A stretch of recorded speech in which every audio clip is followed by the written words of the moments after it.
¿Por qué quieres ser presidente de México? Mira, porque creo que otro país es posible. Así, o sea, suena muy cliché, pero yo creo que México es un país que naturalmente ha estado destinado a la grandeza por su gente y por la ubicación geográfica que tiene, por los recursos que tiene, por la extensión territorial que tiene, pero que la ambición desmedida y la vista a corto plazo, porque uno puede ser muy ambicioso y ver a largo plazo, la ambición desmedida y vista a corto plazo de la mayoría de los políticos mexicanos nos tiene estancados, nos tiene al 50% del país en la pobreza, en la pobreza o en la informalidad, ¿no? Sobre todo en la informalidad. Nos tiene en un país lleno de violencia y yo creo que México se merece mucho más y se puede hacer mucho más. Arturo, es un privilegio recibirte a esta mesa. Me congratulo con tener tu amistad, la de tu esposa. Hemos estado en diversos ambientes conviviendo. Hoy tú con esta posición de voz, una voz firme, favorable para México. En este momento, Arturo, ¿qué opina de lo que acaba de suceder el 1 de junio, Arturo? ¿Crees que es un ejercicio real de democracia o fue una falta de respeto a la democracia? No, claro que no. O sea, democracia no es que todos voten por todo, ¿no? Si llevamos si ese es el concepto de democracia, a ese absurdo, pues vamos a ir votando que desayunamos todos los días, ¿no?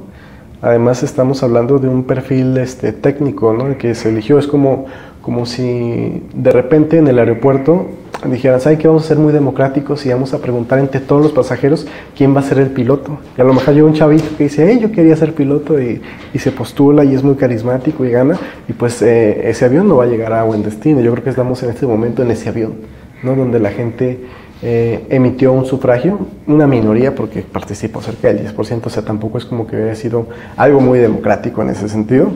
Entonces se eligieron peores pilotos, ¿no? Y ya no digo malos, digo mediocres, digo estúpidos. Esa es mi mejor descripción.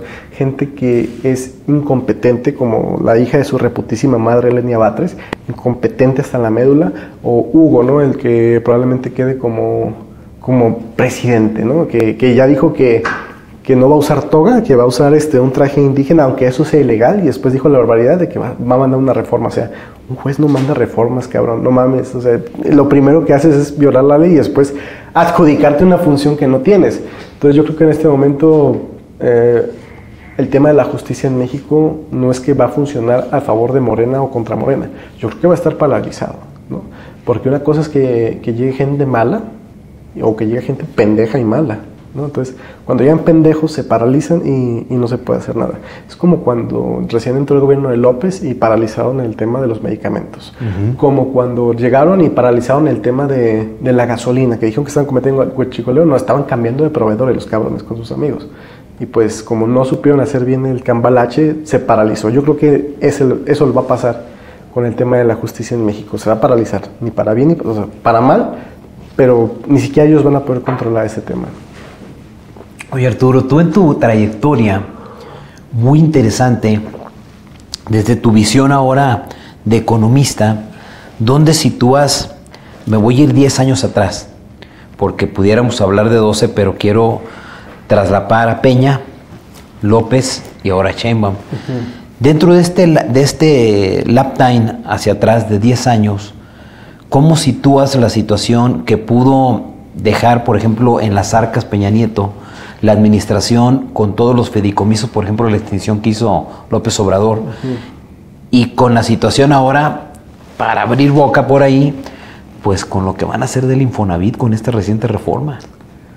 Mira, Oscar, no deja de serme muy frustrante eso. López Obrador es una persona con una visión muy pequeña. El problema de los políticos mexicanos: ven a corto plazo. Son ambiciosos a corto plazo, ¿no? Degollan a la gallina de los huevos de oro y no dejan que siga poniendo huevos. Peña Nieto había dejado una serie de reformas estructurales chingoncísimas, netas y chingoncísimas, y una serie de proyectos que hubieran catapultado a México al primer mundo. Y es lo que más me frustra, que si López Obrador, igual, güey, paséate, da tus becas, todo lo que quieras, pero se atrevió a cancelar estas reformas principales. O sea, de facto la energética la canceló, hizo la reforma a la industria eléctrica, canceló el aeropuerto, canceló las zonas económicas especiales, que es, güey, no mames, Las zonas económicas especiales fue lo que usó China para sacar a más de la mitad de la población de pobreza en menos de 30 años. O sea, son esas que detonaron a China como una superpotencia global. Y Peña las iba a implementar aquí, zonas con bajísimos impuestos, con seguridad jurídica para que las empresas pudieran invertir libremente en todo el mundo. Y luego pasó el tema de Trump, pasó el tema del nearshoring. México se hubiera hecho muy, muy rico si López Obrador no hubiera hecho nada, si hubiera dado de muertito y el cabrón hubiera quedado, aunque no hubiera hecho nada, como un presidente que daba resultados. Imagínate el aeropuerto, la inversión en las zonas económicas especiales, la inversión en energía para que siga creciendo la economía, ¿no? Pienso en esos 10 años y me da una tristeza inmensa. Todo lo que nos robaron, ese futuro que nos robaron. Teníamos un México que iba camino al primer mundo y nos lo arrebataron. Amigas, amigos, platicar con Arturo Herrera, hablar de una visión muy diferente en todo lo que está pasando, fría, al estilo de don Arturo. Te hice la pregunta tajante al principio, ¿por qué vas o por qué te interesa ser presidente? Pero ahora quisiera ver otra perspectiva, mi estimado Arturo. Si no te tocara, estamos todavía muchos años para este tema y hay que traes un proyecto todavía fuerte. Desde tu trinchera, ¿qué cambios ves necesarios de aquí a 3 años en este gobierno y qué tendría que hacer a 6 para levantar económicamente? Ya no me refiero a una consolidación, que tengamos un escenario donde esa pirámide, como la quieras mover, pueda cambiar los elementos que tenemos hoy. Hablábamos detrás de cámaras del tema de los impuestos, del tema de la seguridad social, del tema de lo que te cuesta toda la suma de impuestos, por ejemplo, en Dinamarca y lo que te cuesta aquí en México. ¿Qué perspectiva tienes ahí? ¿Cómo arreglar la economía en este momento? Bueno, es que no hay soluciones cortoplacistas para esto, ¿no? Cuando entró Javier Milei, el Estado de Argentina entró en una crisis importante, ¿no? Y él dijo, pues brevemente vemos porque tuvo que hacer despidos masivos, ¿no? Pues son gente que va al desempleo, que baja el consumo y que de repente baja la economía, pero al año y medio ya comenzó otra vez a crecer y a subir en todos los indicadores de una forma muy rápida, ¿no? No como aquí en la pandemia que Gatell dijo que vamos a tener forma de palomita la recuperación. No, allá tuvo una forma de V directamente, acabaron la inflación y recuperaron el crecimiento económico que tenían y lo mejoraron, ¿no? Entonces, a corto plazo sí hay mucho que hacer, ¿no? Este gobierno lo tiene todo para hacerlo. Tiene el Poder Judicial, lo acaba de capturar el cabrón, tiene la Cámara de Diputados y Cámara de Senadores, mayoría calificada, y tiene el Ejecutivo. Si el gobierno quisiera, quita esta barbaridad de reforma judicial y eso ayudaría mucho a la seguridad e incertidumbre jurídica que tenemos en este momento. Podría también recuperar las zonas económicas especiales que había dejado Peña Nieto, puede reducir el gasto social, pues ya para qué, ya tienes lo de todo, o sea. El problema es que tienen todo el poder y son muy limitados de visión. En este sentido, China, por ejemplo, es un estado autoritario, es una dictadura, se dice no pasa nada. Pero son dictadores un poco más técnicos. O sea, casi dicen, es un estado muy corrupto. China quiere vender propaganda de que no es corrupta, es corruptísimo ese pinche estado. Pero estos corruptos dicen, pues si le va bien a la economía china, también nos va bien a nosotros. Si hay más para robar, pues qué mejor, ¿no? Y estos nuestros, de nuevo, quieren degollar a la gallina de los huevos de oro. Entonces, para mí, quitar esa barbaridad de reforma judicial y algo que es muy, muy importante y pueden hacerlo completamente es liberar a los estados. ¿A qué me refiero con liberar a los estados? México es un país increíblemente centralizado donde el gobierno federal ocupa casi todo el dinero público. ¿Por qué? Porque los impuestos son muy altos. Entonces, si a un estado se le ocurre poner impuestos, le va de la fregada económicamente porque hay una fuga de capitales hacia otros estados alrededor. Y los gobernadores, pues, se tienen que alinear el poder. Y esta dinámica económica es un modelo, pues, que se agota. Y en México yo creo que ya se agotó. Así como te dije, México está destinado a la grandeza por su ubicación. El Bajío y Jalisco también lo están. Su ubicación es maravillosa.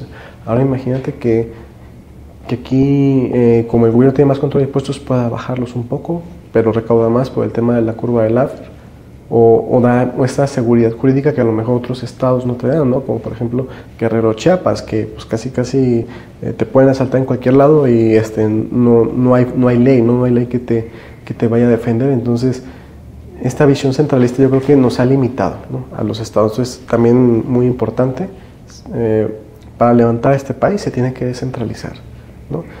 Y eso da más seguridad porque es mejor una división de poderes entre estados que entre solo los 3 poderes, porque esto lo acaban de capturar, ¿no? En Estados Unidos, por ejemplo, un gobernador se puede poner al tú por tú con el presidente. Claro. ¿No? O sea, ¿por qué? Porque no depende económicamente del presidente. Se pelean, no, aquí te peleas con el presidente o con el gobierno, tú no, te cortan el presupuesto.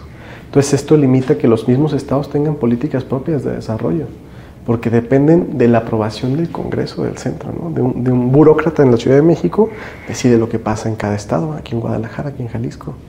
¿Por qué tendría que ser así? Nos limita, y limita a los estados que pudieran crecer más. Oye, Arturo, con esa visión que tú tienes amplia, porque estudias bastante las economías de diversos entornos, ¿cuál visualizas tú que pudiera ser un ejemplo para la posición donde estamos para ese resurgir? Ya está la reforma judicial, ya está el tema de lo que hablas precisamente de que cortaron las zonas estratégicamente beneficiadas económicamente, ya está el tema ahorita también de la reforma, por ejemplo, con aduanas. Hay muchos aspectos que en el centro se controlan, no hay más.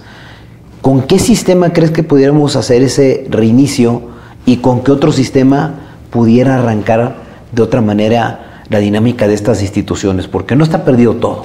Al final del día pudiéramos hablar de algo de recuperar. Yo sé que en el fondo tú tienes esa pequeña velita por ahí prendida, pero ¿cuáles serían esas 2 visiones para que pudiese arrancar de esa manera, reiniciarse de esa manera la economía mexicana? Es una respuesta bastante compleja. ¿Cómo reiniciamos la economía mexicana en ese sentido? Yo creo que siempre hablo desde una perspectiva de poder, ¿no? Si fuera presidente, si tuviera la Suprema Corte, si tuviera el legislativo, como tienen estos güeyes que pueden hacer prácticamente hacer y deshacer todo. Creo que esta respuesta va más del lado del sector privado de nosotros, ¿no?, los que estamos acá en el sector privado, porque no puede ser que nos quedemos viendo sin hacer absolutamente nada. Y hay que entender cómo se hace el lobbying en este país. Y en este país el lobbying no es como en Estados Unidos, que te acercas al congresista y te recibe en algún lugar. Así es. Y ¿no? Aquí el lobbying es más indirecto. Aquí el lobbying es a través del voto y de la gente. Aquí el lobbying es influenciando a la gente por lo que piensan. Por eso la izquierda mexicana invierte tantísimo dinero en propaganda. O sea, ellos, sus votantes, son como a las personas que tenemos que lobear, a las personas que tenemos que convencer que nuestras ideas son las correctas. Entonces yo creo que ese sería el paso para un gran reinicio, porque si convencemos a todos esos, es cuando podemos hacer los grandes cambios. Para el pesar de muchos, así llegó López Obrador. Convenció a la gente de que tenía problemas, aunque no los tenía realmente, ¿no? O sea, los convenció de que el problema de México era el neoliberalismo, nos convenció que estábamos en una crisis económica terrible, nos convenció de que él tenía todas las soluciones. Ese fue su lobbying, ¿no? Les dijo, pues voten por mis diputados y nosotros hacemos todo esto. Y irónicamente, pues él siempre vivió del dinero del gobierno, aunque estuviera en la oposición y demás. De nuevo, es el gobierno metiéndose dinero a sí mismo para hacerse propaganda. Ese es el tema, ¿no? No podemos esperar que el gobierno haga propaganda o liberal o de derecha. ¿Por qué? Porque es como pedirle a lo mejor a un carnívoro que coma vegetales, ¿no? Oye, gobierno, ¿haz propaganda contra el gobierno? Pues no se va a poder. Imposible. ¿No? Entonces yo creo que el gran reinicio se va a dar cuando el sector privado se dé cuenta de todo el poder que tiene y decida comenzar a defenderse, por lo menos en tema de batalla cultural. Mi estimado Arturo, sé que acabas de estar en un gran festival empresarial la semana pasada. ¿Tuviste la oportunidad de platicar con alguno de los ponentes? ¿Qué rescatas de este foro que tuviste la oportunidad de estar presente? Mira, yo de lo que me di cuenta es que de los ponentes que asistieron, los que más me llamaron mi atención fueron aquellos que surgieron en tiempos de crisis, ¿no? Un físico exponía sobre cómo funcionaba el acelerador de partículas y cómo llegó a ese punto, y te platicaba que pues él trabajaba, casi decía, pues en Cinépolis, un equivalente, no recuerdo bien, y que por su necesidad de tener dinero se animó a escribir 3 artículos de difusión científica pero así se mantuvo en vela semanas estudiando y ganó el Premio Nacional de Periodismo porque tenía hambre, ¿no? O sea, básicamente dije, wow, o sea, es una historia muy interesante, ¿no? También habría conferencias como las de Zunzunegui que habla mucho sobre las taras que tenemos los mexicanos en general, pero yo rescataría eso, ¿no? Creo que en tiempos de crisis es donde realmente nos podemos moldear, es donde realmente podemos hacer un cambio brusco de timón. A lo mejor voy a ser redundante, ¿no? Pero como al principio del tema de Milei, o sea, estaban en una crisis y hicieron un cambio de timón muy radical. ¿Por qué? Porque era lo que necesitaba el país. Entonces yo creo que allá nos dirigimos, y si no queremos, digamos, quedarnos como Venezuela, que ya no dieron el cambio de timón, pues es convencernos de que efectivamente se puede, ¿no? Allá nos convencieron de que no se puede, entonces aquí tenemos que convencernos de que sí se puede y de que otro México es posible. Vota por mí.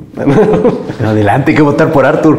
Oye, Arthur, me encantó esa frase del cambio de timón. Tiene mucha profundidad, porque hay países, voy a poner un ejemplo, cómo estaban manejando la mercadotecnia política, por ejemplo, en Inglaterra, hasta antes de no recuerdo el nombre del primer ministro actual, que es hindú, pero venían con Boris Johnson, todo el relajo que se hizo la fiesta, y ya ves que por eso trataron de quitarlo, al final lo dejaron desgraciadamente, y luego entró May, que duró un abrir y cerrar de ojos, y llega este señor, raza hindú, fortuna hindú, tiene más dinero que incluso que el príncipe Carlos, es un guate muy rico. Bajo esa tesitura y ese cambio de timón, ¿qué harías tú? Una pregunta muy particular con el ISSSTE, porque el ISSSTE es un dolor de cabeza serio. A nosotros nos tocó participar en 2007 con unos cambios que hubo, y en algún momento te lo comenté, con la parte de la deuda que tenían, pero eso ya no daba para más, Artur. Sin embargo, siguió, y acabamos de tener hace una semana temas de toma de calles, protestas y demás fuertísimas previos a las elecciones, con el tema de que quieren o postulaban a que abrogaran la ley del ISSSTE de 2007. ¿Qué opinas de eso? Es una salvajada, ¿no? Porque nos educaron, o más bien, México era otro, ¿no? En los años 70, ¿no?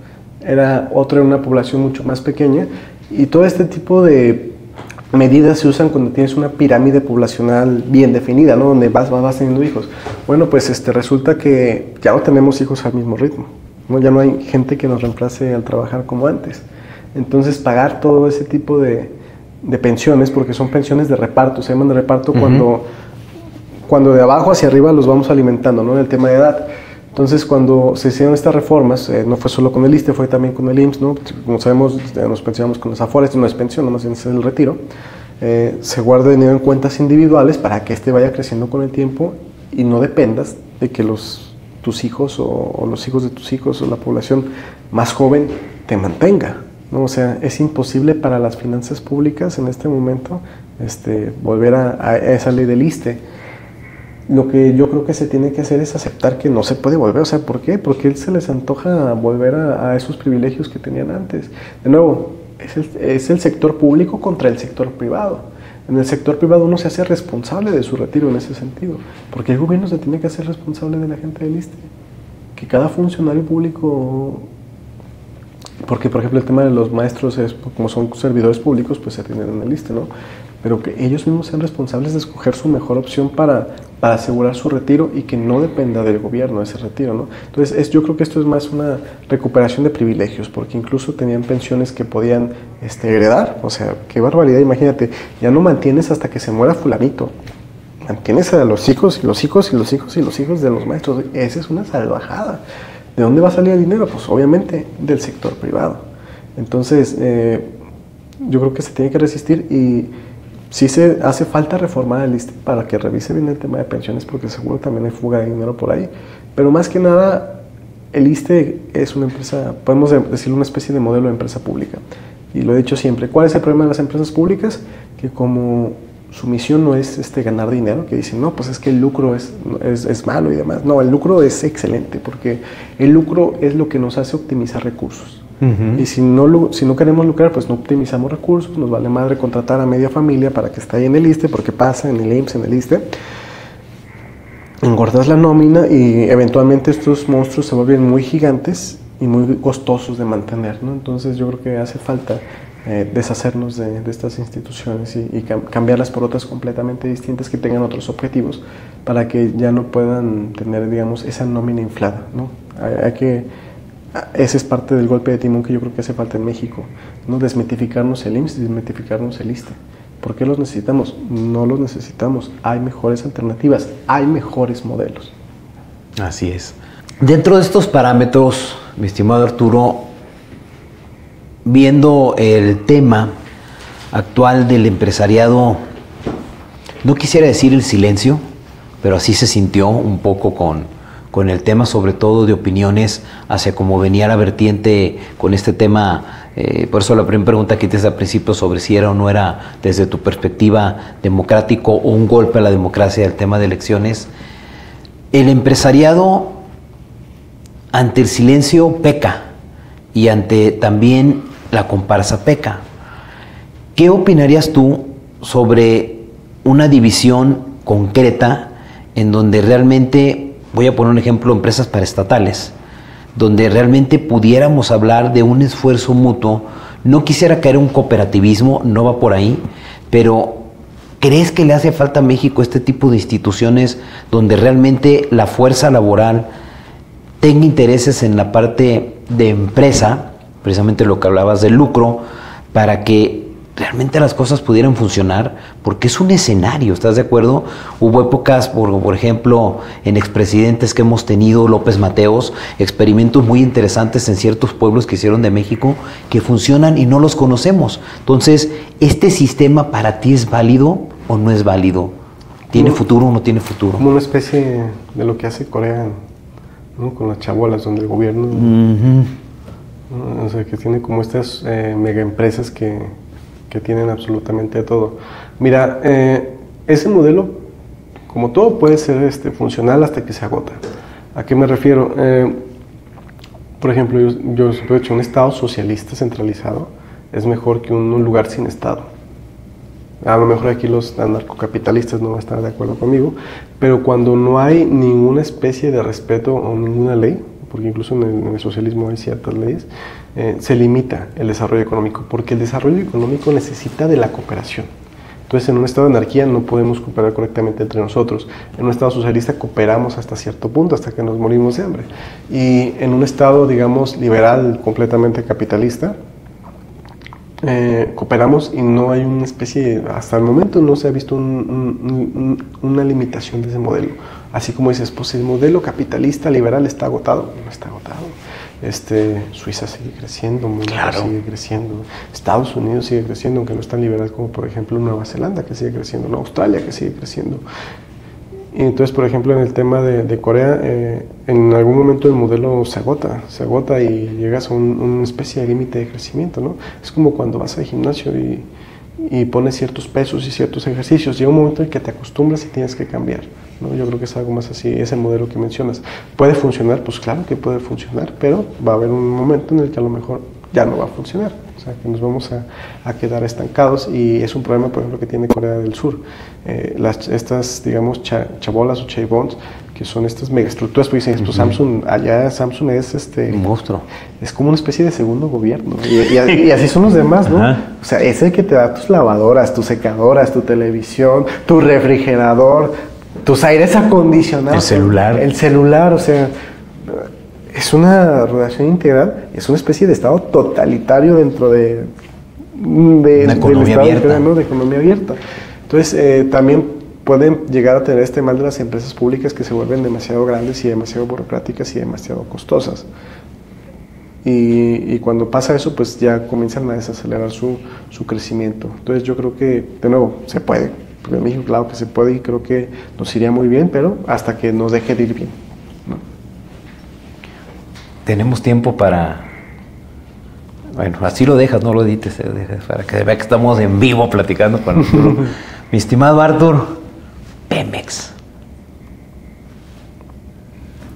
¿Qué quieres que te diga esa cosa? ¿Qué harías con Pemex? Mira, lo discutí mucho tiempo. Pues Pemex es un agujero negro de dinero. Dicen que es la palanca de desarrollo del país. No, más que una palanca de desarrollo, es un agujero negro. Muchas veces usan esta empresa noruega, no sé cómo se llama, que creo con la que se alimenta el Fondo Soberano del Petróleo Noruego, ¿no? Sí, que Noruega tiene el fondo soberano más grande del planeta. Ajá. Entonces, es una función muy interesante, no es como una rareza entre políticas públicas, porque de nuevo, los políticos no están acostumbrados a tener esta visión a largo plazo, quieren robar a corto plazo. Donde pues una empresa tiene el monopolio de la extracción y de petróleo en Noruega, tiene ingresos, se mantiene competitiva y usa las ganancias para meterlas al fondo. Bueno, aquí Pemex es una empresa que tiene pérdidas y los mexicanos pagamos esas pérdidas. ¿Recuerdas cuánto pierde por hora? No tengo el dato a la mano ahorita, pero sí es una cantidad. Son bastantes millones, ¿no? Millones de pesos. Porque cada vez que se saca un estado financiero, pues casualmente aumenta drásticamente por minuto, ¿no? En cuanto pierden. Entonces, una empresa que está así de mal, porque tiene una deuda ya impagable, se vuelve muy difícil incluso de privatizar. O sea, si la privatizaras, básicamente sería declararla en quiebra y ir liquidando los activos, ¿no? Que obviamente sería un golpe duro para muchos estados del país, porque sí dependen del ingreso de Pemex, como Campeche, por ejemplo, o como Veracruz. Pero bueno, así es esto, ¿no? Cuando tienes una enfermedad, muchas veces el tratamiento es algo doloroso. Yo lo que propondré en todo caso sería, pues, porque muchas veces es un tema de soberanía y el sindicato petrolero que es tan poderoso, pues así como mi ley en Argentina con las aerolíneas, ¿no? Quédenselas, sindicato, pero ya no van a tener el dinero los contribuyentes para financiarlo, así que arreglen su porquería. Yo creo que eso sería una gran opción para Pemex.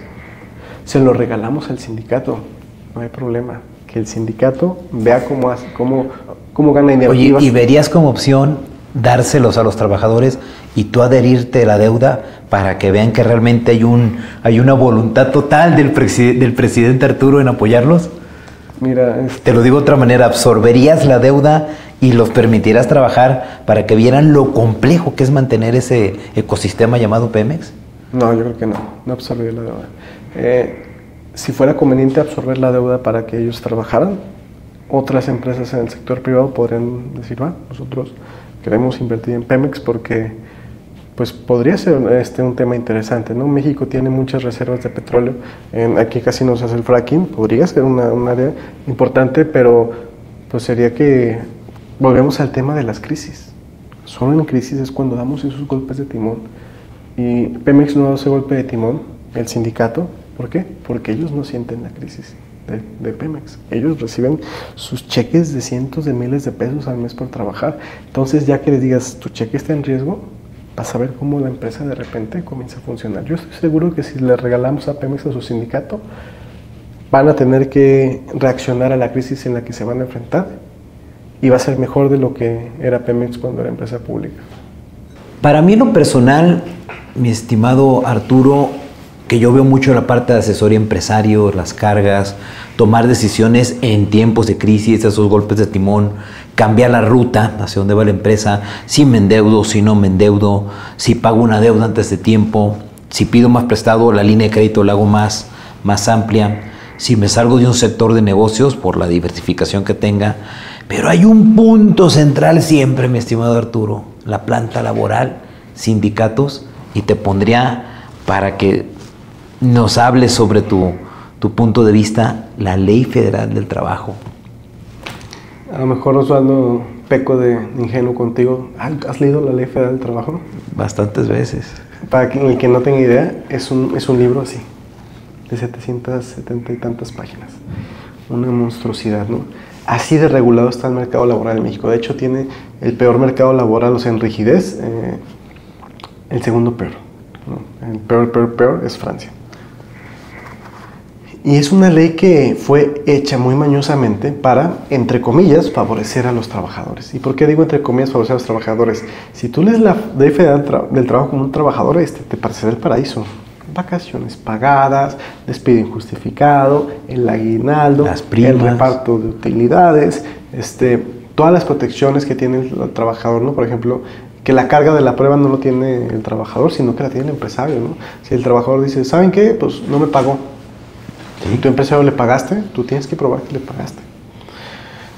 O por ejemplo, si te dice, pues, y ha pasado, ¿no? De gente que se dedica a estafar empresas, que dice, yo laboro en tal lugar y me pasó esto y me despidieron y así, así. Entonces tú tienes que comprobar que ese güey no trabajaba para ti. Pues, ¿cómo? Pues, es absurdo, ¿no? Que tengas que tener cámaras. Que no hay una equidad de procesos. Ajá, o sea, que no tengas que tener cámaras y la chingada, ¿no? Entonces, hay gente que vive de esto. Hay un montón de abogados que viven de extorsionar a empresarios, ¿no?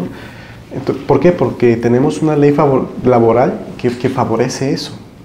Entonces, yo lo he dicho muchas veces, si Steve Jobs, si Steve Wozniak hubiera nacido en México, Apple nunca hubiera existido. ¿Te imaginas? Llegan trabajadores y pues en un principio ni les pagaban, cabrón. Entonces, no, pues no me pagó Steve Jobs mi salario, entonces nunca hubiera llegado Intel para invertir, o hay que pagarles el seguro social, y hay que pagarles el IMSS a estos cabrones, y una serie de cosas muy estúpidas que evitan que el mercado laboral crezca, ¿no? Y yo siempre he dicho, si México tiene tan buena ley federal de trabajo y tiene tan buenas intenciones, ¿por qué la gente se cruza a Estados Unidos para trabajar? Donde muchos entran como ilegales, entonces no tienen derecho a seguridad social, no tienen derecho a préstamos, no tienen derecho a un montón de prestaciones que en algunos estados sí tienen. ¿Por qué? Porque pues ganan más dinero. O sea, yo creo que lo más importante es que la gente gane dinero, que los mexicanos hagan riqueza. Los derechos laborales se compran, cabrón. Suena feo, pero se compran. En Estados Unidos tienes el mercado laboral más flexible del mundo. Te pueden despedir así a la chingada y ni siquiera darte una explicación. Nada. Y aquí tienes que tener una serie de comprobantes para decir, a ver, aquí tienes un acta administrativa porque faltaste tal día y aquí faltaste otro día. Ah, pues ya acumulaste las 3 faltas, y hiciste esto. Tienes que tener una serie de pruebas porque si no te van a denunciar. En Estados Unidos se acabó. Y como se acabó, como es muy fácil despedir a alguien, también se vuelve fácil contratarlo.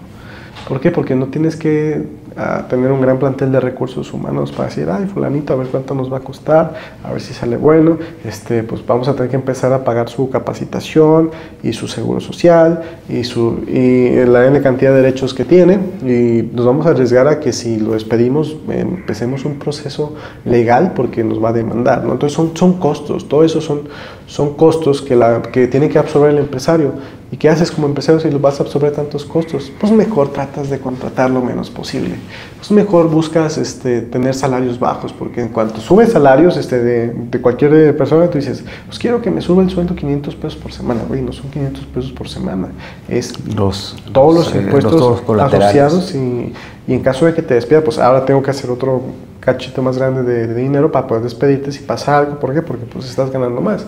Entonces la ley federal de trabajo no solo afecta el tema de que contrates y despidas gente, afecta incluso que la gente pueda acceder a mayores salarios, porque pues es una prevención, porque es mucho más costoso subir sueldos que mantenerlos pues como están y irlos subiendo marginalmente. No es el problema de México, los salarios no suben. ¿Por qué? Porque es muy costoso subir salarios. Coincidimos en nuestra gran admiración al señor Javier Milei, exfutbolista además en Argentina, mi estimado Artur. A manera de complementar en estos espacios que hemos estado platicando, ¿qué te gustaría aportar a toda esa gente que te pudiera favorecer con el voto dentro de las siguientes elecciones para el 2030, mi estimado Arturo? Mira, yo creo que lo importante es convencer a la gente que es razonable, ¿no? Muchas veces nos dicen, no insultemos al electorado porque pues no va a votar el electorado por ti, ¿no? Pero ¿qué es el electorado? Es una masa amorfa de gente. Yo necesito que un sector de población vote por mí. Y ese sector de población es gente que quiere un México más próspero, gente que quiere ganar más dinero, gente que quiere tener mejor salud, gente que quiere tener mejor seguridad. Si tú quieres tener mejor nivel de vida, si quieres tener mejor salud, si quieres tener mejor seguridad, pues tendrías que votar por mí. ¿Y eso qué significa? Pues que va a tener que hacerse cosas que se tienen que hacer. Ese es el tema con los economistas, mi querido Osvaldo. Es que somos fríos, cabrón. Los números son los números. Es que sí tendría que ser cualquier líder, ¿no? O sea, no tengo por qué vender piñas, por eso yo digo cosas como que parecen tan radicales, no son radicales, tienen todo el sentido económico del mundo, como el de abolir la ley federal del trabajo, ¿no? Rápidamente, y si no les gusta, pues que cada estado haga su ley federal del trabajo, y ahí vamos a ver en competencia a dónde van los trabajadores y a dónde van las empresas. Muy buena idea, ¿eh? O sea, si les soberanía de los estados para sus propias leyes, porque una ley federal, cada estado tenga su ley y ahí a ver cómo se arregla la gente. Como Estados Unidos, que cada estado tiene un código de comercio. Sí, sí, sí. Entonces esto es algo muy simple porque le dicen, se llama competencia legislativa. Entonces los estados inmediatamente van a saber cuál es el mejor camino, ¿no? Así. Entonces, y ya no tenemos que fregarnos a una ley centralizada de todos, ¿no? Te digo este tipo de cosas, ¿no? Como la de abolir la ley federal de trabajo, como por ejemplo, lo toqué una vez en la ADN 40, ¿no? El agua, ¿no? Es un tema que no se ha atendido por nadie. Sí. ¿No? Y yo como economista, lo que voy a decir que tiene que pasar, a lo mejor a mucha gente le parece desalmado, pero yo estoy convencido que es lo mejor que se puede hacer para salvarnos todos, no solo un grupo pequeño, que sería un tema de o privatizarla completamente o de generar un organismo autónomo que cobrara a precio de mercado del agua. ¿Por qué? Porque eso modela nuestra conducta, porque eso hace que sea más abundante el recurso. Es que es muy importante. Entonces, si la gente no tiene dinero, no va a poder pagar por el agua. Pues no, como con la comida. La comida no es escasa y está completamente privatizada. Eso no quiere decir que si privatizas el agua va a escasear, al revés. Es muy probable que incluso aumente. ¿Por qué? Porque cuando algo te cuesta, comienzas a cambiar tus hábitos de consumo, ¿no? Cuando sube la gasolina, ¿qué haces? Pues usas menos el coche, diría Shemo, ¿no? Si quieren pagar menos gasolina, pues usen menos el coche. Tienes que comenzar a cambiar tus hábitos de ahorro. Si pensabas comprar un coche, dices, sí, consume mucha gasolina, pues, y está muy cara, pues botas. Más el seguro, la tenencia. Dices, pues compro otro coche que no consuma tanta gasolina, ¿no? Y es parte de cómo el sistema de precios moldea toda la economía. Y cuando tú le das en la madre a cualquier servicio con el sistema de precios, se hace una serie de vicios enorme. Dices, pues es que solo los ricos pagarían el agua. Actualmente con el agua subsidiada, pues quienes más se benefician son la gente que más consume agua, los ricos, ¿no? Es irónico. Entonces son cosas, ¿no? que yo digo siempre. A lo mejor mis ideas suenan como muy radicales para algunos, pero tienen todo el sentido económico y todo el sentido de un bien mayor para todos. Me hace muy buena idea lo del agua, Arturo, porque además es un tema a nivel mundial que preocupa. No es un tema solo de México, en realidad estás tocando un tema medular, estás metiendo el dedo en la llaga. Yo veía unos presupuestos de unos empresarios donde el tema de costos para abrir un hotel en un país en Europa, y uno de los rubros de preocupación era el costo del agua, llevarla. Por eso era poner el sistema de filtrado, mantener el agua y lo menos que le pudieras jalar al municipio porque costaba un dineral. Créeme que era un rubro muy, muy preocupante. Arturo, para el cierre, que aparte de que ya sabemos tus posturas, que yo no creo que sean radicales, son tuyas, simplemente, y verdaderamente, como dicen los economistas, tienen otra visión. No recuerdo quién fue el último presidente economista en México, ¿te acuerdas? ¿Cedillo? Cedillo fue el último economista. Y hay que recordar que quien también hizo cambios radicales, pues fue un Lázaro Cárdenas, un López Mateos, cosas que en un momento dado se sintieron, simbraron al empresariado y dieron un cambio radical en la economía nacional, pero eran necesarios. Para finalizar, algo más que nos quieras compartir, alguna idea que no tenga que ver con el tema, algo personal, no sé, alguna receta de sushi. Bueno, mira, ya pronto va a salir la Switch 2, entonces espero jugarla. Espero que los aranceles no me afecten mucho, ¿no? En ese sentido. Mira, yo creo que hay que mantenerse en general positivos. No hay que ver esto de una forma estoica. Pasa y lo vamos a pasar. Si mis papás sobrevivieron al presidente entero, mis abuelos también, pues yo puedo sobrevivir, cabrón. Yo creo que hay que ser positivos y hay que soñar con otro tipo de México, ¿no? Yo creo que hemos normalizado muchas cosas que tiene mal este país. Vamos a empezar a señalar los errores. O sea, no nos podemos acostumbrar a la pobreza, a la inseguridad jurídica en este momento. No nos podemos acostumbrar a vivir en la mediocridad, porque México es un país que está destinado a ser grande. Entonces depende de nosotros a ver en qué momento decidimos tomar ese camino, ese destino. Me encanta y me quedo, mi estimado Arturo, con esta filosofía de México. Está destinado a ser un país grande. Lo creo, coincido contigo porque conozco tu trayectoria de años atrás, cómo te has manejado, tu forma de opinar, ahora que tienes mucho más voz dentro de los medios de comunicación importantes en México, y me quedo con eso. Yo también considero que México está destinado a ser mucho más grande de lo que es, pero hay que trabajar, hay que unificarnos. Y también me quedo con eso que comentas de que si tus abuelos y tus padres pudieron, pues también mis abuelos y mis padres pudieron. ¿por qué no vamos a poder nosotros? Solo es un cambio de mentalidad. Hay que unirnos, que es algo que no tenemos últimamente, y hay que tener instituciones que nos hagan avanzar. ¿Qué opinas? Ese es el tema, pero yo creo que la institución básica de todo esto, y va a ser la más difícil de reconstruir, no imposible, es la confianza, ¿no? México es un país que confía muy poco, ¿no?, entre nosotros, por eso salimos con miedo a la calle, por eso tenemos tantas llaves de seguridad en nuestra casa, por eso tenemos que hacer en el número de contratos cuando hacemos negocios. Yo creo que hay que reparar la confianza que podamos tener entre nosotros como mexicanos. Yo creo que ese es el primer paso de la batalla cultural, demostrar que somos confiables, que podemos confiar entre nosotros. Excelente, Arturo. Esta es tu casa, tu mesa. Encantados de recibirte. Esperemos repetir antes de fin de año si los tiempos te dan, porque sé que andas por todos lados prestando tus asesorías, tus mentorías. Sigan a Arturo, por favor, en las redes sociales. Ya les irán poniendo ahí todas las redes para que sigan a nuestro próximo candidato a la presidencia de México. Y finalmente, Arturo, pues creo que hay muchas cosas que nos unen y nos unen con otros tantos personajes en el país. Hay que abordar a los empresarios que andan un poco distanciados, dispersos más bien, y sobre todo un llamado atento, no sé si coincidas conmigo, a las cámaras empresariales, que las veo que andan de veras patinando no sé para dónde, pero hay que hacerlas que regresen, porque no se puede si no nos unimos desde las cámaras, organismos, cualquiera que sea, los jóvenes es muy importante, y personas como tú que traen esta visión y esta fortaleza de ir hacia adelante. Mira, volvemos al tema del principio, ¿no? El gobierno está financiando en el gobierno, en propaganda del gobierno. Los empresarios tienen que hacer lo propio, tienen que protegerse, tienen que dar esta batalla a las sociedades, tienen que hacer lobbying con la población en general para que ellos estén protegidos, porque no hay mejor protección que el apoyo de la gente. Así es.